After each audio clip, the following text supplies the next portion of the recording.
اللہ کے بعد سب سے بڑا حق انسانوں کے اوپر والدین کا ہے، اس لیے کہ اصل کریٹر وہ ہے، اصل سسٹینر وہ ہے، لیکن ذریعہ تخلیق والدین بنے ہیں۔ والدین کے نطفے ہی سے تو والدہ کے رحم کے اندر آپ کی زندگی کا، آپ کے وجود کا آغاز ہوا ہے۔ پھر والدہ نے آپ کو اپنے خون سے، آپ نے اس کا خون چوسا ہے، ایک بہت بڑی جونگ کی طرح جو ہے پیٹ کے اندر وہ بچہ جو ہے ماں کا خون چوس رہا ہے اور اسی سے پل بڑھ رہا ہے۔ پھر یہ کہ 9 مہینے تک اس نے اپنے پیٹ میں رکھا ہے، پھر جو وضع حمل ہوا ہے کس قدر تکلیف اور شدت کی کیفیت کے ساتھ ہوا ہے، پھر اس نے اپنے خون ہی کی توانائی ہے جو دودھ کی شکل میں تمہاری غذا کے طور پر تمہیں پلائی ہے۔ تو ان کا حق جو ہے تمام انسانوں میں فائق، جملہ مخلوقات میں فائق تر حق ہے والدین کا۔ وَوَصَّيْنَا الْإِنسَانَ بِوَالِدَيْهِ، اور ہم نے والدین کے بارے میں انسان کو وصیت کی۔ یہ وصیت در حقیقت فطرت انسانی کے اندر موجود ہے، والدین کے ساتھ یہ حسن سلوک فطرت انسانی کے اندر موجود ہے۔ وہ شکر کا جذبہ جو ہے، میں نے تو آپ سے عرض کیا، سب سے پہلے تو والدین ہی سے منسلک ہوتا ہے، والدین ہی اس کے پروٹیکٹر ہیں۔ بچے کو کسی طرف سے خوف ہوتا ہے، بھاگتا ہے دوڑ کر ماں کی چھاتی سے چپٹ جاتا ہے، گود میں داخل ہو گیا، وہ سمجھتا ہے کہ میں تو قلعے کے اندر آ گیا۔ چاہے یہ کہ کوئی درندہ صفت، کوئی سکھ ہے، کوئی اور ہے، کوئی یہودی ہے، وہ اس بچے کو کھینچتا ہے ماں کی گود میں سے اٹھا کر اور اچھالتا ہے اور کسی نیزے کے اندر پرو دیتا ہے، یہ دوسری بات ہے۔ لیکن بچہ اپنی ماں کی گود میں پہنچ کر یہ سمجھتا ہے کہ میں تو قلعے کے اندر آ گیا ہوں، محفوظ ہو گیا ہوں۔ لہذا اس کا جذبہ تشکر پورا والدین کے ساتھ اس کو برقرار رہنا چاہیے، یہ جذبہ تشکر۔ اور اس میں خاص طور پر یہی وجہ ہے، قرآن مجید میں آپ دیکھیں گے کہ یہ 4-5 مقامات ایسے ہیں، سورہ بقرہ میں بھی ہے، سورہ نساء میں بھی ہے، سورہ انعام میں ہے، سورہ بنی اسرائیل میں ہے، کہ والدین کا حق اللہ کے حق کے فوراً بعد وَقَضَىٰ رَبُّكَ أَلَّا تَعْبُدُوا إِلَّا إِيَّاهُ وَبِالْوَالِدَيْنِ إِحْسَانًا، اور تیرے رب نے فیصلہ کر دیا ہے کہ تم نہیں بندگی کرو گے، پرستش کرو گے کسی کی سوائے اللہ کے، اور والدین کے ساتھ نیک سلوک، یعنی اللہ کے ذکر کے فوراً ساتھ جڑا ہوا۔ جیسے یہاں ہے انشکر لی ولوالدیک، شکر کرو میرا۔ دیکھیے اللہ کو اپنا حق جتانے میں کوئی حیا نہیں ہے، کوئی شرم نہیں ہے، اللہ نے اپنا حق کرو میرا شکر۔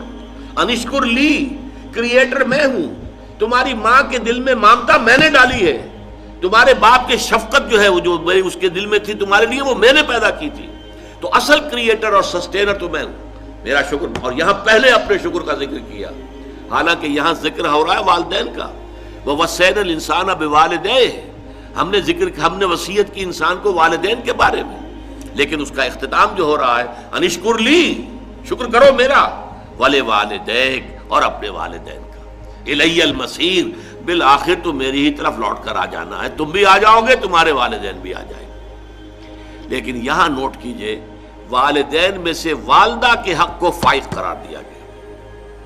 حملتہ امہ وہنا علی وہن، اسے اٹھائے رکھا اس کی ماں نے کمزوری پر کمزوری جھیل کر۔ ظاہر بات ہے نقاہت ہوتی ہے عورت کے اندر، جیسا کہ میں نے ابھی عرض کیا تھا، ایک جونک ہے جو اس کا خون چوس رہی ہے مسلسل، اس کو نقاہت ہو رہی ہے کہ نہیں ہو رہی؟ وہنن علی وہن، کمزوری پر کمزوری، ضعف پر ضعف جھیلتے ہوئے اس نے اسے اٹھائے رکھا۔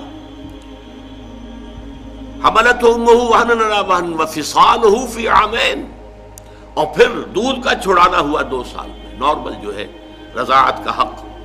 آج کل تو بہرحال اب دوبارہ توجہ ہو رہی ہے، اور سائنسی جو ہے جو اکتشافات ہیں ان سے بھی، کہ یہ بریسٹ فیڈنگ جو ہے یہ بہت بہتر ہے، یہ باٹل فیڈنگ جو ہے یہ چاہے کتنا اچھے سے اچھا دودھ ہو، ماں کے دودھ کا بدل کوئی نہیں۔ وفصالہ فی عامین، اور اس کا دودھ چھڑانا 2 سالوں میں۔ انشکر لی، اسی لیے حدیث میں آتا ہے کہ ایک صحابی نے حضور سے پوچھا کہ حضور میرے حسن سلوک کا اولین مستحق کون ہے؟ آپ نے فرمایا تمہاری والدہ۔ انہوں نے پھر پوچھا ان کے بعد کون؟ پھر فرمایا تمہاری والدہ۔ پھر پوچھا ان کے بعد کون؟ پھر فرمایا تمہاری والدہ۔ 4تھی مرتبہ پوچھا پھر کون؟ تو فرمایا تمہارے والد۔ یعنی والد کے حقوق والدہ کے حقوق سے تہائی ہیں، یا یوں کہیے کہ والدہ کے حقوق والد کے حقوق سے 3 گنا ہیں۔ اور یہ بات اس لیے کہ واقعتاً جو مشقت ماں جھیلتی ہے باپ کی نہیں ہوتی۔ رات کو بھی ماں جاگتی ہے بالعموم، وہ باپ کو تو چاہتی ہے کہ سویا رہے، اسے کل جا کے کام کرنا ہے، مزدوری کرنی ہے یا کچھ اور کرنا ہے، بچہ رو رہا ہے تو وہ ماں جو ہے وہ اپنی نیند حرام کرے گی، کوشش کرے گی کہ باپ کی نیند میں خلل نہ آئے۔ یہ سارا جو ہے بوجھ جو ہے اٹھایا ہے ماں نے، جسمانی طور پر بھی، ذہنی طور پر بھی، نفسیاتی طور پر بھی۔ سب سے زیادہ جو عمل دخل ہے انسان کی پرورش میں وہ تو والدہ کا ہے، لہذا والدہ کے حقوق جو ہے، اور اس میں ذرا ایک توازن ہے، قانونی اعتبار سے اولاد والد کی ہے، اگر سیپریشن ہو جائے گی والد کو جائے گی، نام والد کا چلے گا، فلاں ابن فلاں، ماں کا نام نہیں چلے گا امریکہ کی طرح آج کل، اس لیے کہ وہاں تو باپ کا اکثر پتہ ہی نہیں ہوتا کہ باپ ہے کون، اکثر اولاد جو ہے وہ حرام زادی ہے، لہذا پتہ کیا کہ باپ کون ہے، بغیر کسی شادی کی اولادیں ہو رہی ہیں۔ We are living together, we are not married, we are living together، اور living together میں بچے بھی ہو رہے ہیں، کوئی لیگل ان کے درمیان جو ہے وہ رشتہ نہیں ہے، وہ میاں بیوی نہیں ہے، only we are living together۔ بہرحال تو والدہ کے حقوق جو ہے، قانونی حق والد کا فائق ہے، لیکن اخلاقی حق والدہ کا بہت درجے فائق ہے۔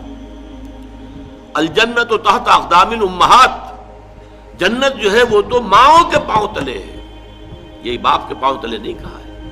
تو یہ بیلنس ہے، دنیاوی نظام چلانے کے لیے باپ کا معاملہ، وہ ہیڈ آف دی فیملی ہے، الرجال قوامون علی النساء، لیکن یہ ہے کہ جہاں تک اخلاق کا، حسن سلوک کا، ادب کا، لحاظ کا تعلق ہے، ماں کا حق 3 گنا فائق ہے۔